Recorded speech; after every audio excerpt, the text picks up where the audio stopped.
ಅಣ್ಣ ಅತ್ತಿಗೆ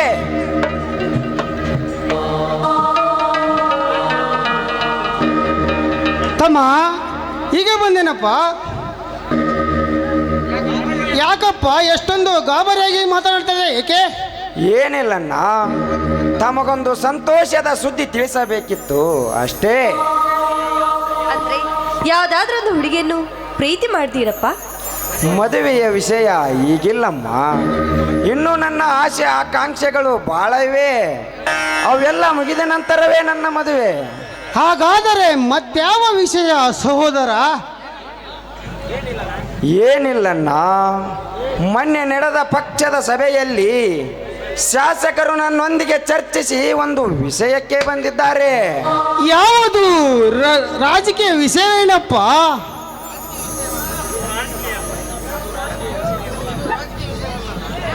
ಇದು ರಾಜಕೀಯ ಅಲ್ಲಣ್ಣ, ಮಕ್ಕಳ ಭವಿಷ್ಯ ಬರೆಯಲು ನೀನೊಂದು ವಿದ್ಯಾ ಚೈತನ್ಯ ಎಂಬ ಶಿಕ್ಷಣ ಸಂಸ್ಥೆ ಪ್ರಾರಂಭಿಸು ಎಂದಿದ್ದಾರೆ. ಅದಕ್ಕೆ ಇದೆಂತ ನಿರ್ಧಾರವೋ ತಮ್ಮ? ಬೇಡಪ್ಪ ಬೇಡ. ಈಗಾಗಲೇ ಈ ಊರಿನ ಗೌಡರು ಒಂದು ಸಂಸ್ಥೆಯನ್ನು ನಡೆಸುತ್ತಿದ್ದಾರೆ. ಅವರನ್ನು ಎದುರು ಹಾಕಿಕೊಂಡು ನಾವು ಮತ್ತೊಂದು ಶಾಲೆ ತೆರೆಯುವುದೆಂದರೆ ನನಗೇಕೋ. ನೀನು ಅನುಮಾನ ಮಾಡಬೇಡಣ್ಣ. ನಾನೆಷ್ಟೇ ಒಲ್ಲೆ ಎಂದರು, ನಮ್ಮಣ್ಣನನ್ನು ವಿಚಾರಿಸಿ ಅಂದರು ಶಾಸಕರು ಕೇಳ್ತಾನೆ ಇಲ್ಲ. ನಿಮ್ಮಣ್ಣನನ್ನು ಕರೆಸಿ ನಾನು ಹೇಳ್ತೇನೆ ಎಂದು ಆ ಸಭೆಯಲ್ಲೇ ನನಗೆ ಹೂಮಾಲೆ ಹಾಕಿ ಬಿಟ್ಟಿದ್ದಾರೆ. ಅಯ್ಯೋ ಭಗವಂತ, ಇನ್ನೇನು ಮಾಡುತ್ತಮ್ಮ? ನೀನು ಈಗಾಗಲೇ ಶಾಲೆ ಬಿಟ್ಟು 5 ವರ್ಷ ಆಯಿತು. ಹೊಲ ಮನೆ ಕೆಲಸ ಅಂತ ನಿಂತಿರುವೆ. ಇದೆಲ್ಲ ಹೇಗಪ್ಪ? ಈ ಕೃಷಿ ಕೆಲಸ ಬಿಟ್ಟು ಶಾಲೆ ನಡೆಸೋದಂದ್ರೆ ನನಗೆ ಭಯವಾದಂತೆ ಬರುತ್ತದೆ. ನೀನು ಆ ಭಯದ ಭೀತಿಯನ್ನೇ ಹರಿದಾಕಣ್ಣ. ಅದಕ್ಕೆಲ್ಲ ನಾನಿದ್ದೇನೆ, ನಮ್ಮ ಶಾಸಕರಿದ್ದಾರೆ. ನನ್ನ ಹಿಂದೆ ಇಡೀ ನನ್ನ ತಾಲೂಕಿನ ಅಪಾರ ಅಭಿಮಾನಿಗಳಿದ್ದಾರೆ. ಬರೇ ನೀನು ಒಪ್ಪಿಗೆ ನೀಡಿ ನನಗೆ ಆಶೀರ್ವದಿಸಿದರೆ ಸಾಕು. ನಾನು ಆ ಶಿಕ್ಷಣ ಸಂಸ್ಥೆಯನ್ನು ಕಟ್ಟಿ ಈ ಜಿಲ್ಲೆಯಲ್ಲೇ ಇದೊಂದು ಮಾದರಿ ಶಿಕ್ಷಣ ಸಂಸ್ಥೆಯನ್ನು ಹಾಗೆ ಮಾಡ್ತೇನೆ. ಒಪ್ಪಿಗೆ ಕೊಟ್ಟು ಬಿಡಣ್ಣ, ಆಶೀರ್ವಾದ ಕೇಳ್ತೇನೆ. ಎದ್ದೇಳು ಸಹೋದರ, ಧೈರ್ಯವೇ ಸರ್ವತ್ರ ಸಾಧನೆ ಎಂಬಂತೆ ಈ ನಿನ್ನ ಧೈರ್ಯ ನಿನ್ನಿಂದ ಇರಲಿ. ಆ ನನ್ನ ತಾಯಿ ಶಾಂತಾದೇವಿ ದುರ್ಗಾ ಆಶೀರ್ವಾದ ಸದಾ ನಿನ್ನ ಬೆನ್ನಿಗೆ ಇರಲಿ.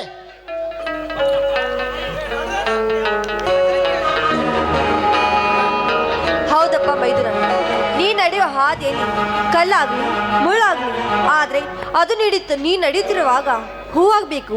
ಆದ್ರೆ ಈ ಊರ ಗೌಡಿತನಲ್ಲ, ಅವನ ಬಗ್ಗೆ ಮಾತ್ರ ನೀನ್ ಸ್ವಲ್ಪ ಹುಷಾರಾಗಿರ್ಬೇಕು. ಆಯ್ತು ಅತ್ತಿಗೆ ಆಯ್ತು. ನಡೆಯುವ ಸತ್ಯದ ಹಾದಿಯಲ್ಲಿ ಆ ದುರಂಕಾರಿ ದೇವೇಗೌಡನೆಂತ ಕುತಂತ್ರ ಮಾಡಿದರು ನಾ ಎದುರೋದಿಲ್ಲ. ನಿಮ್ಮಿಬ್ಬರ ವರದ ಹಸ್ತ ಸದಾ ನನ್ನ ಮಸ್ತಕದ ಮೇಲಿದ್ದರೆ ಸಾಕು.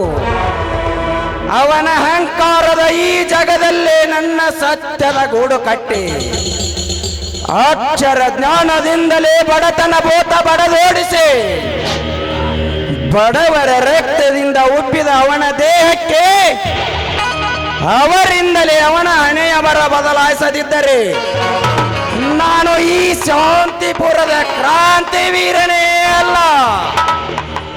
ಇದಕ್ಕೆ ಆ ಮಾರುತೇಶ್ವರನೇ ಸಾಕ್ಷಿ. ಸಂತೋಷ ಬಾ ಸಹೋದರ. ಈ ಆನಂದ ಕಡಲಲ್ಲಿ ರೈತ ನಕ್ಕರೆ ಜಗವೆಲ್ಲ ಸಕ್ಕರೆ ಎಂದು ಎಲ್ಲರೂ ಕೂಡಿ ಹಾಡೋಣವ.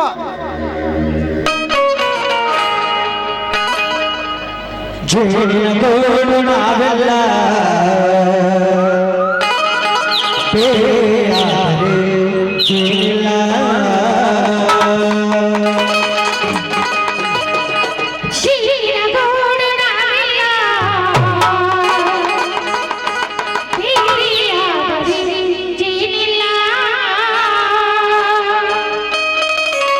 ಮನಗಳು ಸೇರಿದರಲ್ಲೇ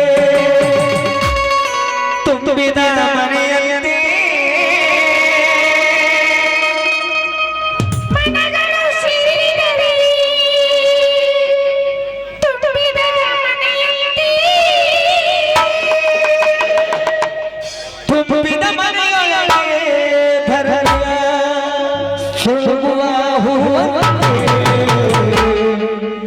ಕ್ಷಣಗೂಡು ನಾವಲ್ಲ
ಬನ್ರಪ್ಪ, ಎಲ್ರು ಸೇರಿ ಊಟ ಮಾಡೋಣ.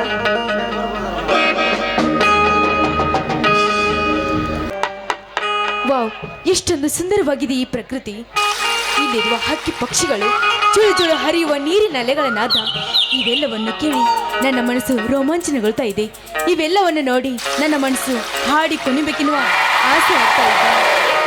ಮಾತಿಲ್ಲ ಕತೆಯಿಲ್ಲ ಇನ್ನೇನಿದೆ, ಕೈಕಾಲು ನಿಲ್ಲಲ್ಲ ಏನಾಗಿದೆ, ನಿನ್ನಿಂದಲೇ ಹೊಸ ಕಾಯಿಲೆ ಶುರುವಾಗಿದೆ.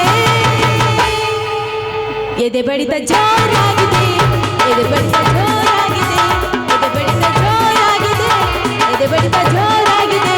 ಮಾತಿಲ್ಲ ಕತೆಯಿಲ್ಲ ಇನ್ನೇನಿದೆ, ಕೈಕಾಲು ನಿಲ್ಲಲ್ಲ ಏನಾಗಿದೆ, ನಿನ್ನಿಂದಲೇ ಹೊಸ ಕಾಯಿಲೆ ಶುರುವಾಗಿದೆ.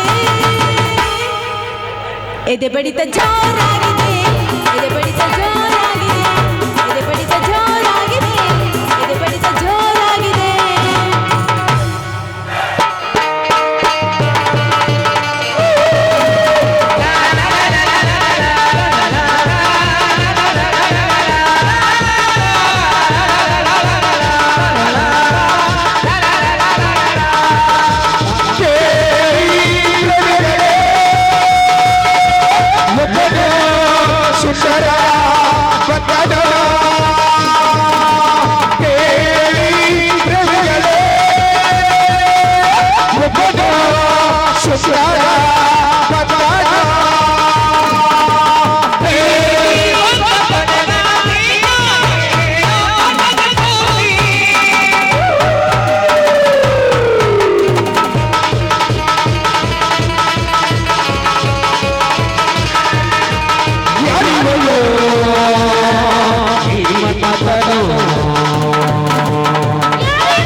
ಇದ್ಯಾರ ತೋಟದಲ್ಲಿ ಅರಳಿದ ಹೂ, ಇವಳು ಬಳ್ಳಿಯಂತೆ ಉಳುಕುವ ಸೊಂಟದೊಂದಿಗೆ ಹಾಡಿ ಶ್ರೀಕಂಠ ಕೇಳಿ ಇವಳೊಂದಿಗೆ ಬೆರೆತುಕೊಳ್ಳಬೇಕೆಂಬ ಆಸೆ ಆಯ್ತಾ.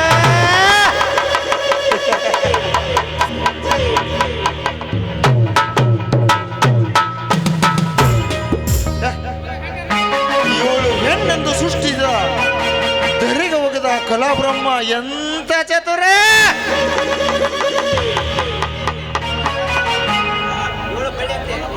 ಇವಳ ಬಳ್ಳಿಯಂತೆ ಬಳುಕುವ ಸೊಂಟದೊಂದಿಗೆ ಹಾಡಿ ಶ್ರೀಕಂಠ ಕೇಳಿ ಇವಳೊಂದಿಗೆ ಬೆರೆತುಕೊಳ್ಳಬೇಕೆಂಬ ಆಸೆ ಆಯ್ತು.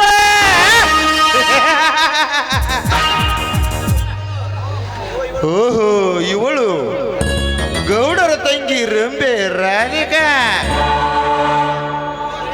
ಇದು ಒಳ್ಳೆಯ ಸಮಯ. ರಾಧಿಕಾ, ಏ ರಾಧಿಕಾ. ಓಹೋ, ಯಾರವರು? ನಾನೇ ನನ್ನ ಸರ್ವ ಸಂಸ್ಥೆ ಮ್ಯಾನೇಜಿಂಗ್ ಡೈರೆಕ್ಟರ್, ಅವನ ಹೊಸ ಬಿಸಿನೆಸ್ ಪಾರ್ಟ್ನರ್ ಗಜರಾಜ. ನಮ್ಮ ಸಂಸ್ಥೆ ಎಮ್ಮಡಿ ಆದದ್ದಕ್ಕೆ ನಿಮಗೆ ತುಂಬಾ ಥ್ಯಾಂಕ್ಸ್. ನೀವಿನ್ನು ಹೋಗಬಹುದು.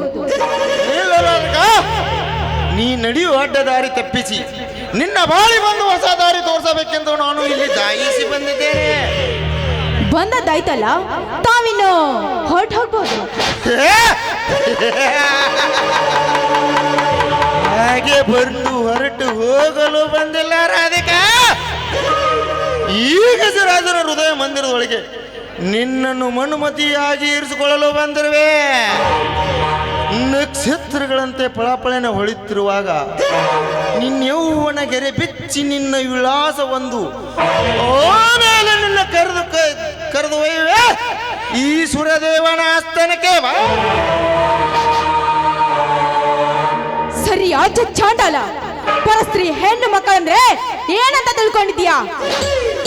ಹಿಂದೆ ದ್ರೌಪದಿ ಸೀತೆಯನ್ನು ಕೆಣಕಿದ ಆ ರಾವಣ ದುಶ್ಯಾಸನನು ಸ್ಥಿತಿ ಏನಾಯ್ತು ಅಂತ ಸ್ವಲ್ಪ ನೆನಪಿಸ್ಕೊರೋ. ನಿಜ ಅದರಂತೆ ನಾನು ಸಮಯ ಪ್ರಜ್ಞಾ ಏನೂ ಅಲ್ಲ.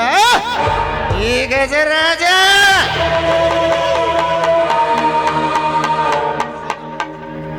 ಹಸಿದಾಗ ಅಣ್ಣ, ಕೈಗೆ ಸಿಕ್ಕಾಗಲೇ ಭೋಗಿಸಿ ತೃಪ್ತಿ ಪಡೆಯುವ ಚತುರ ಈ ವೀರ.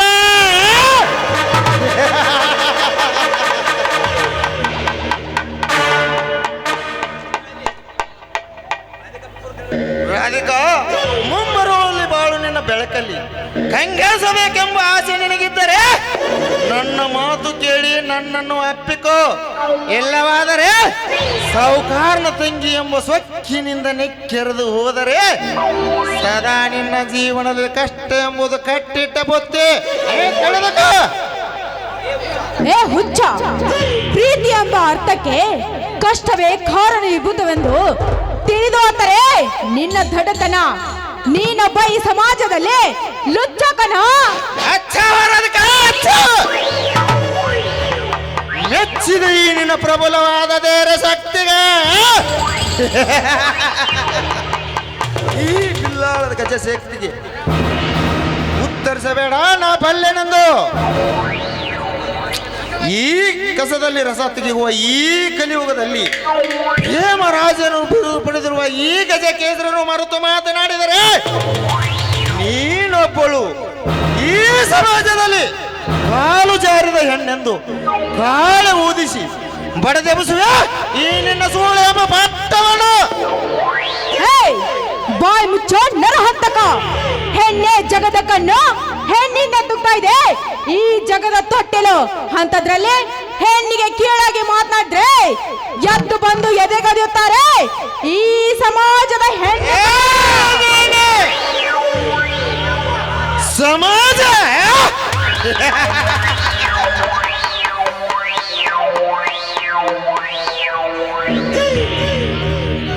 ಇದೊಂದು ಪ್ರತಿರಥ ಸ್ತ್ರೀಯರ ಸಮಾಜ. ಚಿತ್ತಗೊಟ್ಟು ಕೇಳು ನಿನ್ನ ಕರತೆ ಕುಲದ ಕಥೆಯನ್ನ. ತೊಳೆದು ಬಿಡುವೆನ್ನೊಂದು ಸಲ. ನಿತ್ಯ ಪತಿಯೇ ಪರಮಾತ್ಮನೆಂದು ಅವನ ಪಾದ ಪೂಜೆ ಮಾಡಿ ಬಾಜು ಮನೆಯ ಮಾಂತ್ರಿಕನ ಸಂಘ ಮಾಡಿದ ಹೆಣ್ಣು ಬಷ್ಟಿಲ್ಲ ಈ ನನ್ನ ಸಮಾಜದಲ್ಲಿ.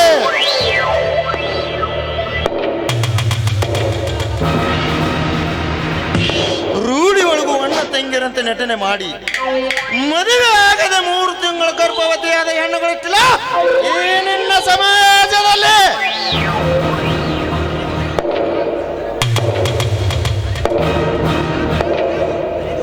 ಹರೆಯದ ಉರುಪಿನಲ್ಲಿ ಹಲವಾರು ಜನರ ಸಂಘ ಮಾಡಿ ಮಾಂಗಲ್ಯದ ಒಡತಿ ನಾನೆಂದು ಕೈ ಎತ್ತಿ ಹೇಳುವ ಹೆಣ್ಣು ಬಿಟ್ಲು ಈ ನಿನ್ನ ಸಮಾಜದಲ್ಲಿ.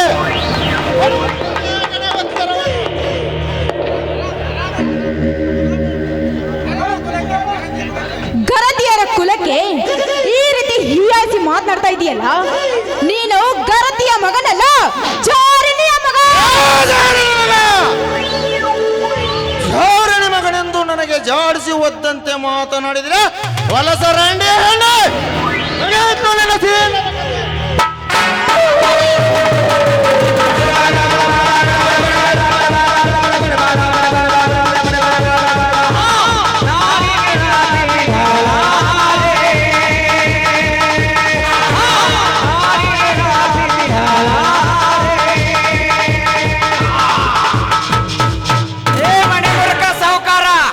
ಕೈ ಬಿಡಲಿ ಸಾಧ್ವಿಯ ಕೈಯನ್ನು.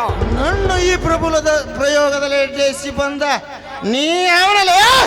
ಮೂರು ಬಿಟ್ಟು ಹಾದಿ ಬಿಟ್ಟವರ ಚಟ್ಟ ಕಟ್ಟಲು ಬಂದ ನಿನ್ನ ಪಾಲಿನ ಯಮ. ಸದಾ ನಮ್ಮಲ್ಲಿ ಇರಸ ಹುಟ್ಟಸಲು ಓಡಿ ಬಂದ ನೀ ಮಹಾಚೋರ.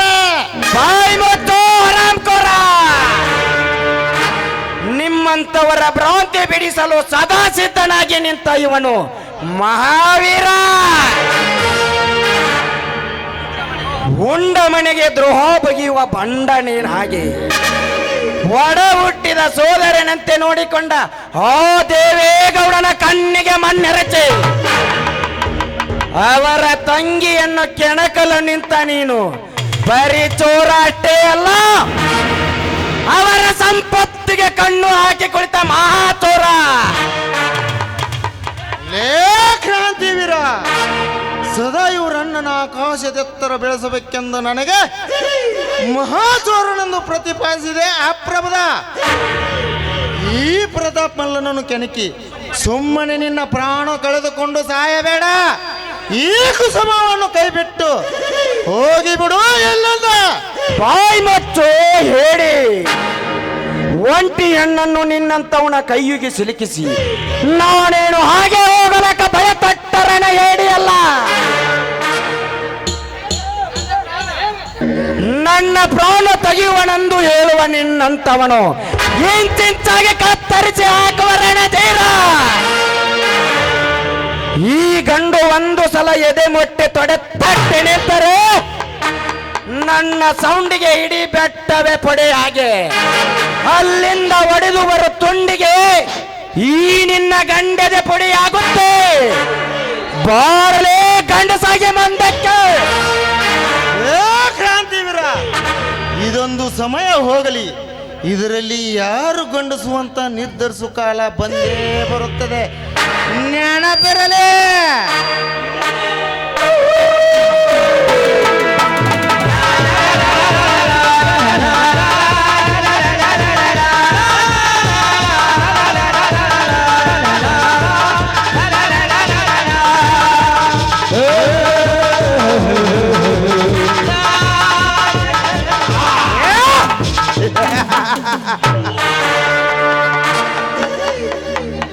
ಪೊಲೀಸ್ ಸ್ಟೇಷನ್ ನಲ್ಲಿ ಕೇಸ್ ಮಿಸ್ ಆಗಬಹುದು, ಮಸಾಣದಲ್ಲಿ ಹೆಣ ಮಿಸ್ ಆಗಬಹುದು.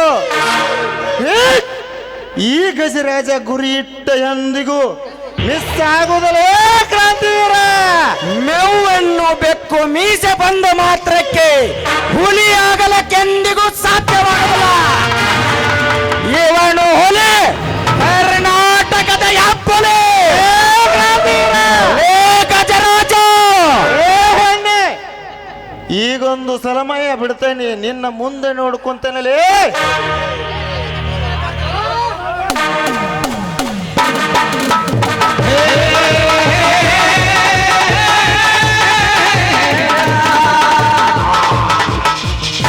ಹೋಗಲೇ, ಇಂಥದಕ್ಕೆ ಹೆದರವನಲ್ಲ ಈ ವೀರ. ಹಾ, ಏನಮ್ಮ ರಾಜಕುಮಾರಿ, ಸಾಕಿದ ನಾಯಿ ಸಾಕಿದ ಒಡತಿಯನ್ನೇ ಕಚ್ಚುತ್ತಿದೆ ಎಂದು ನಾನೆಲ್ಲಿ ಕಂಡಿರಲಿಲ್ಲ.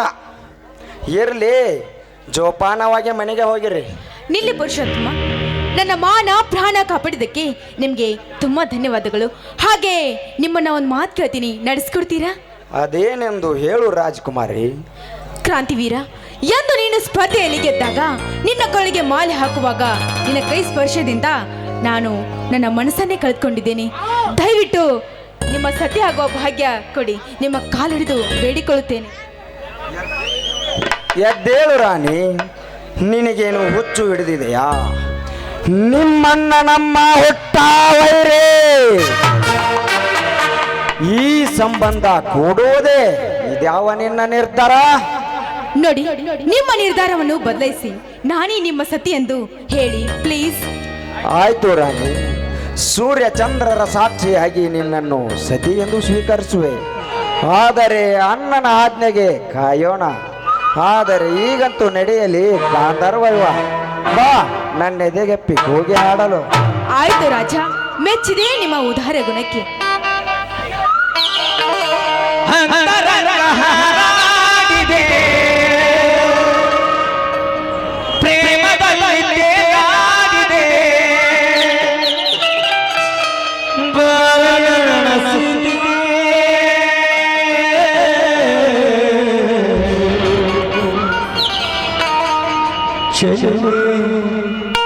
ಚಲುವೆ ಬೇರ ಚಲುವೆ ಯಾಕೆ ಯಾಕೆ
ಹಾ ರಾಧಿಕಾ, ಆ ಗಜರಾಜನಿನ್ನು ಅರಗಾಯವಾದ ನಾಗರ, ಅದರ ಬಗ್ಗೆ ನೀನು ಜಾಗೃತವಾಗಿರು.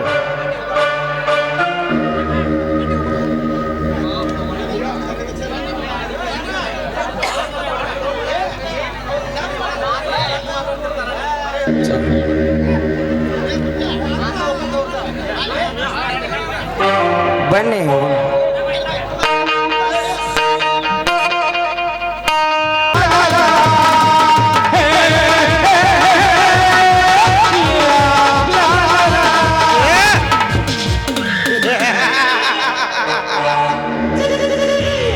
ಕೈಗೆ ಬಂದು ತುತ್ತು ಬಾಯಿಗೆ ಬರಲಿಲ್ಲ. ಈಗೇನು ಮಾಡಲಿ? ಹೋಗು ಹೋಗು ಕ್ರಾಂತಿವೀರ, ಹೋಗು.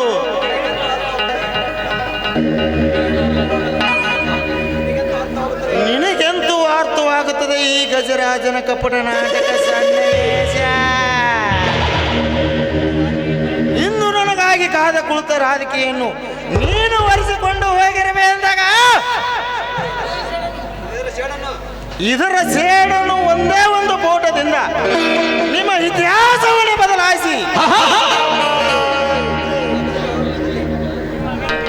ನಿಮ್ಮಣ್ಣನ ಅಗಲಿಕೆ ಆರೋಣದಲ್ಲಿ ಮತ್ತು ನನ್ನ ಅವಳು ಕೈ ಹಿಡಿದು ನಕ್ಕು ನಲಿಯದಿದ್ದರೆ